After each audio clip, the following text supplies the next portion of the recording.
ہم چلتے چلتے اس دروازے کے قریب آ گئے جہاں سے حشر کا راستہ تھا۔ میں نے صالح سے دریافت کیا، کیا اب ہمیں واپس میدان حشر جانا ہوگا؟ کیوں، کیا وہاں جانے کا شوق ختم ہو گیا؟ اس نے حیرت کے ساتھ پوچھا۔ نہیں، ایسی بات نہیں، میں سوچ رہا تھا کہ یہاں آ گیا ہوں تو اپنے گھر والوں سے مل لوں۔ جب ہم شروع میں یہاں آئے تھے تو تم مجھے براہ راست اوپر لے گئے تھے، اب تو میرے گھر والے امت محمدیہ کے کیمپ میں پہنچ چکے ہوں گے۔ تم انسان اپنے جذبوں کو تہذیب کے لفافے میں ڈال کر دوسروں تک منتقل کرنے کی عادی ہوتے ہو۔ کھل کر کیوں نہیں کہتے کہ اپنی گھر والی کے پاس جانا چاہتے ہو؟ یہ بار بار گھر والوں کے الفاظ کیوں بول رہے ہو؟ صالح نے میری بات پر ہنستے ہوئے تبصرہ کیا تو میں جھپ گیا۔ پھر وہ مسکرا کر بولا، شرماؤ نہیں یار، ہم وہیں چلتے ہیں، یہ خادم تمہاری ہر خواہش پوری کرنے پر مامور ہے۔ ہم جس دنیا میں تھے وہاں راستے، وقت اور مقامات سب کے معنی اور مفہوم بالکل بدل چکے تھے۔ اس لیے صالح کا جملہ ختم ہونے کے ساتھ ہی ہم اس پہاڑ کے قریب پہنچ گئے جس کے ارد گرد تمام نبیوں اور ان کی امتوں کے کیمپ لگے ہوئے تھے۔ شاید میں نے تمہیں پہلی دفعہ یہاں آتے وقت یہ بتایا تھا کہ اس پہاڑ کا نام آراف ہے، اسی کی بلندی پر تم گئے تھے، اور یہ دیکھو امت محمدیہ کا کیمپ قریب آ گیا ہے۔ ہم پہاڑ کے جس حصے میں تھے وہاں اس کا دامن بہت دراز تھا، اس لیے وہاں بہت گنجائش تھی، مگر وہ پورا مقام اس وقت ان گنت لوگوں سے بھرا ہوا تھا۔ پہاڑ کے ارد گرد اس قدر رش شاید کسی اور جگہ نہیں تھا۔ میں نے صالح سے مخاطب ہو کر کہا، لگتا ہے سارے مسلمان یہاں آ گئے ہیں؟ نہیں، بہت کم آئے ہیں، امت محمدیہ کی تعداد بہت زیادہ تھی، اس لیے اس کے مقربین اور صالحین کی تعداد بھی بہت زیادہ ہے، وگرنہ بیشتر مسلمان تو ابھی میدان حشر ہی میں پریشان گھوم رہے ہیں۔ تو میرے زمانے کے مسلمان بھی یہاں ہوں گے؟ بدقسمتی سے تمہارے معاصرین میں بہت کم لوگ یہاں ہیں۔ رسول اللہ صلی اللہ علیہ وسلم کی امت کے ابتدائی حصے کے لوگوں کی بڑی تعداد یہاں موجود ہے، آخری زمانے کے البتہ کم ہی لوگ یہاں آ سکے ہیں۔ تمہارے زمانے میں تو زیادہ تر مسلمان دنیا پرست تھے یا فرقہ پرست، یہ دونوں طرح کے لوگ فی الوقت میدان حشر کی سیر کر رہے ہیں، اس لیے تمہارے جاننے والے یہاں کم ہوں گے۔ جو ہوں گے ان سے تم جنت میں داخلے کے بعد دربار میں مل لینا، یہاں تو صرف ہم تمہارے گھر والوں سے ملا کر تمہاری آنکھیں ٹھنڈی کریں گے اور فوراً واپس لوٹیں گے، خبر نہیں کس وقت حساب کتاب شروع ہو جائے۔ یہ دربار کیا ہے؟ صالح کی گفتگو میں جو چیز ناقابل فہم تھی میں نے اس کے بارے میں دریافت کیا۔ حساب کتاب کے بعد جب تمام اہل جنت جنت میں داخل ہو جائیں گے تو ان کی اللہ تعالیٰ کے ساتھ ایک نشست ہوگی، اس کا نام دربار ہے۔ اس نشست میں تمام اہل جنت کو ان کے مناصب اور مقامات رسمی طور پر تفویض کیے جائیں گے۔ یہ لوگوں کی ان کے رب کے ساتھ ملاقات بھی ہوگی اور مقربین کی عزت افزائی کا موقع بھی ہوگا۔ میں اس سے مزید کچھ اور دریافت کرنا چاہتا تھا مگر گفتگو کرتے ہوئے ہم کیمپ کے کافی نزدیک پہنچ چکے تھے۔ یہ خیموں پر مشتمل ایک وسیع و عریض بستی تھی۔ اس بستی میں لوگوں کے کیمپ مختلف زمانوں کے اعتبار سے تقسیم تھے۔ بعض خیموں کے باہر کھڑے ان کے مالکان آپس میں گفتگو کر رہے تھے۔ یہی مجھے اپنے بہت سے ساتھی اور رفقا نظر آئے جنہوں نے دین کی دعوت میں میرا بھرپور ساتھ دیا تھا۔ ان کو دیکھ کر مجھے اتنی خوشی ہوئی کہ بیان سے باہر ہے۔ یہ وہ لوگ تھے جنہوں نے اپنی جوانیاں، اپنے کیریئر، اپنے خاندان اور اپنی خواہشات کو کبھی سر پر سوار نہیں ہونے دیا تھا۔ ان سب کو ایک حد تک رکھ کر اپنا باقی وقت، صلاحیت، پیسہ اور جذبہ خدا کے دین کے لیے وقف کر دیا تھا۔ اسی کا بدلہ تھا کہ آج یہ لوگ اس ابدی کامیابی کو سب سے پہلے حاصل کرنے میں کامیاب ہو گئے جس کا وعدہ دنیا میں ان سے کیا گیا تھا۔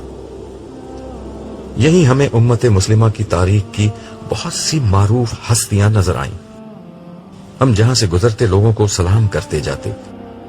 ہر شخص نے ہمیں اپنے خیمے میں آ کر بیٹھنے اور کچھ کھانے پینے کی دعوت دی، جسے صالح شکریہ کے ساتھ رد کرتا چلا گیا. البتہ میں نے ہر شخص سے بعد میں ملنے کا وعدہ کیا. راستے میں صالح کہنے لگا، ان میں سے ہر شخص اس قابل ہے کہ اس کے ساتھ بیٹھا جائے. تم اچھا کر رہے ہو کہ ان سے ابھی ملاقات طے کر رہے ہو. ان میں سے بہت سے لوگوں سے بعد میں وقت لینا بھی آسان نہیں ہوگا. یہ کہہ کر وہ ایک لمحے کے لیے رکا اور محبت آمیز نظروں سے میری طرف دیکھ کر بولا، وقت لینا تو تم سے بھی آسان نہیں ہوگا عبداللہ. تمہیں ابھی پوری طرح اندازہ نہیں. اس نئی دنیا میں تم خود ایک بہت بڑی حیثیت کے مالک ہو گئے، مگر حقیقت یہ ہے کہ تم پروردگار عالم کے معیار پر ہمیشہ سے ایک بہت بڑے حیثیت کے آدمی تھے. یہ کہتے ہوئے صالح رکا اور مجھے گلے لگا لیا. پھر آہستگی سے میرے کان میں بولا، عبداللہ، تمہارے ساتھ رہنا میرے لیے بڑے اعزاز کی بات ہے.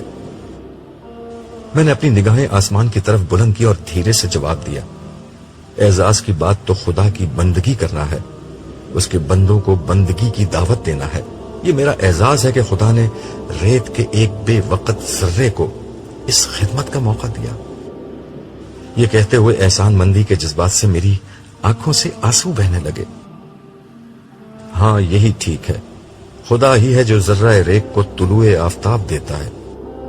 تم سورج کی طرح اگر چمکے تو یہ خدا کی عنایت تھی، مگر یہ عنایت خدا پرستوں پر ہوتی ہے، سرکشوں، مفسدوں اور غافلوں پر نہیں.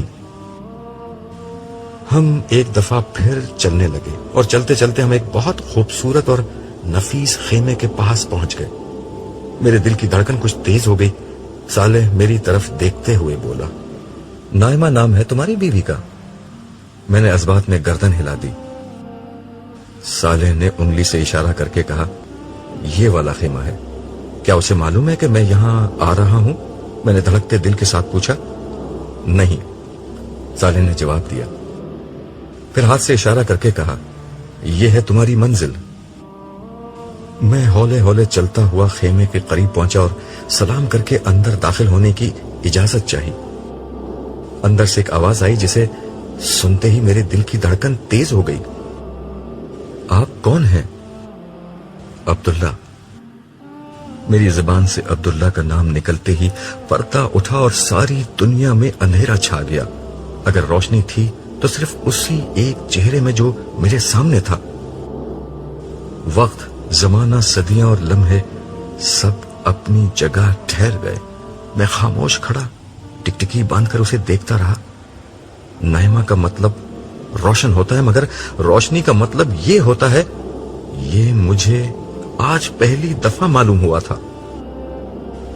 ہم جب آخری دفعہ ملے تھے تو زندگی بھر کا ساتھ بڑھاپے کی رفاقت میں ڈھل چکا تھا، جب محبت حسن اور جوانی کی محتاج نہیں رہتی. مگر نائمہ نے اپنی جوانی کے تمام ارمانوں اور خوابوں کو میری نظر کر دیا تھا. اس نے جوانی کے دنوں میں بھی اس وقت میرا ساتھ دیا تھا جب میں نے آسان زندگی چھوڑ کر اپنے لیے کانٹوں بھرے راستے چن لیے تھے. اس کے بعد بھی زندگی کے ہر سرد و گرم اور اچھے اور برے حال میں اس نے میری پوری طاقت سے میرا ساتھ دیا تھا، یہاں تک کہ موت ہم دونوں کے بیچ حائل ہو گئی. مگر آج موت کا یہ عارضی پردہ اٹھا تو میرے سامنے چاند کا نور، تاروں کی چمک، سورج کی روشنی، پھولوں کی مہک، کلیوں کی نازکی، شبنم کی تازگی، صبح کا اجالا اور شام کی شفق سب ایک ساتھ ایک ہی چہرے میں جلوہ گر ہو گئے تھے. برسوں کی اس رفاقت کو میں چند لمحوں میں سمیٹ کر دیکھنے کی کوشش کر رہا تھا. نائمہ کی آنکھوں میں نمی آ گئی تھی جو اس کے رخساروں پر بہنے لگی.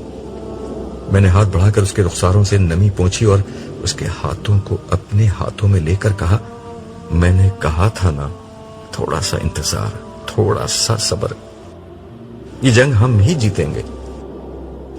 میں نے کب آپ کی بات کا یقین نہیں کیا تھا، اور اب تو میرا یقین حقیقت میں بدل چکا ہے. مجھے تو بس ایسا لگ رہا ہے کہ آپ کچھ دیر کے لیے گھر سے باہر گئے تھے اور پھر آ گئے. ہم نے تھوڑا سا صبر کیا اور بہت بڑی جنگ جیت لی. ہمیں جیتنا ہی تھا نائمہ، اللہ نہیں ہارتا، اللہ والے بھی نہیں ہارتے۔ وہ دنیا میں پیچھے رہ سکتے ہیں مگر آخرت میں ہمیشہ سب سے آگے ہوتے ہیں۔ اور اب نائمہ نے سوال کرتے ہوئے آنکھیں بند کر لی۔ شاید وہ تخیل کی آنکھ سے جنت کی اس دنیا کا تصور کر رہی تھی جو اب شروع ہونے والی تھی۔ ہم نے خدا کا پیغام عام کرنے کے لیے اپنی فانی زندگی لگا دی اور اب بدلے میں خدا جنت کی ابدی زندگی کی کامیابی ہمیں دے گا۔ یہ کہتے ہوئے میں نے آنکھیں بند کر لی۔ میرے سامنے اپنی پر مشقت اور جد و جہد سے بھرپور زندگی کا ایک ایک لمحہ آ رہا تھا۔ میں نے اپنی نوجوانی اور جوانی کے بہترین سال خدا کے دین کی خدمت کے لیے وقف کر دیے تھے۔ اپنی ادھیڑ عمر کی صلاحیتیں اور بڑھاپے کی آخری توانائیاں اسی راہ میں جھونک دی تھی۔ میں ایک غیر معمولی باصلاحیت اور ذہین شخص تھا جو اگر دنیا کی زندگی کو مقصود بنا لیتا تو ترقی اور کامیابی کے اعلیٰ مقامات تک بآسانی پہنچ جاتا، مگر میں نے سوچ لیا تھا کہ کیریئر، جائیداد اور مقام و مرتبہ اور عزت و شہرت اگر کہیں حاصل کرنی ہے تو آخرت ہی میں حاصل کرنی ہے۔ میں نے زندگی میں خواہشات کے میدان ہی میں خود سے جنگ نہیں کی تھی بلکہ تعصبات اور جذبات سے بھی لڑتا رہا تھا۔ فرقہ واریت، اکابر پرستی اور تعصب سے میں نے کبھی اپنا دامن آلودہ نہیں ہونے دیا۔ خدا کے دین کو ہمیشہ ایمانداری اور عقل سے سمجھا اور اخلاص اور صدق دل سے اس پر عمل کیا۔ اس کے دین کو دنیا بھر میں پھیلایا اور کبھی اس راہ میں کسی ملامت کرنے والے کی ملامت کی پرواہ نہیں کی۔ اس سفر میں خدا نے جو سب سے بڑا سہارا مجھے دیا وہ نائمہ کی محبت اور رفاقت تھی، جس نے ہر طرح کے حالات میں مجھے لڑنے کا حوصلہ بخشا۔ اور اب ہم دونوں شیطان کے خلاف اپنی جنگ جیت چکے تھے، مشقت ختم ہو چکی تھی اور جشن کا وقت تھا۔ ہم اسی حال میں تھے کہ صالح نے کھنکار کر ہمیں اپنی موجودگی کا احساس دلایا اور بولا، آپ لوگ تفصیل سے بعد میں ملیے گا، ابھی چلنا ہوگا۔ اس کے ان الفاظ پر میں واپس اس دنیا میں لوٹ آیا۔ میں نے صالح کا نائمہ سے تعارف کروایا، یہ صالح ہیں۔ پھر ہنستے ہوئے میں نے اپنی بات میں اضافہ کیا، یہ کسی بھی وقت مجھے تنہا چھوڑنے پر آمادہ نہیں ہوتے۔ نائمہ نے صالح کو دیکھتے ہوئے کہا، میں انہیں جانتی ہوں، مجھے یہاں پر یہی چھوڑ کر گئے تھے اور اسی وقت آپ کے بارے میں بتا دیا تھا، وگرنہ میں بہت پریشان رہتی۔ میں نے صالح کی طرف مڑتے ہوئے کہا، تم مجھ سے الگ ہی کب ہوئے جو نائمہ کو یہاں چھوڑنے آ گئے تھے؟ تمہیں غالباً یاد نہیں، جس وقت تم اوپر بیٹھے پروردگار کے حضور حشر کے میدان میں گھومنے پھرنے کا پروانہ لے رہے تھے، اس وقت میں تمہارے برابر سے اٹھ گیا تھا۔ عبداللہ، یہ تمہاری کمزوری بھی ہے اور طاقت بھی کہ جب تم خدا کے ساتھ ہوتے ہو تو تمہیں ارد گرد کا ہوش نہیں ہوتا۔ ہوش تو مجھے تھوڑی دیر پہلے بھی نہیں تھا، مگر اس وقت تو تم ٹلے نہیں۔ ہاں، میں اگر ٹل جاتا تو پھر تم سے اگلی ملاقات یوم حشر کے بعد ہوتی۔ ویسے تم انسان بڑے ناشکرے ہو اور بھلکڑ بھی، بھول گئے تمہیں کہاں جانا ہے؟ اوہو نائمہ، ہمیں چلنا ہوگا، تم یہیں رکو، میں کچھ دیر میں آتا ہوں۔ مگر ہمارے بچے؟ وہ بھی ٹھیک ہیں، تم انہیں یہاں تلاش کرو، قریب میں کہیں مل جائیں گے، وگرنہ میں تھوڑی دیر میں سب کو لے کر خود آ جاؤں گا۔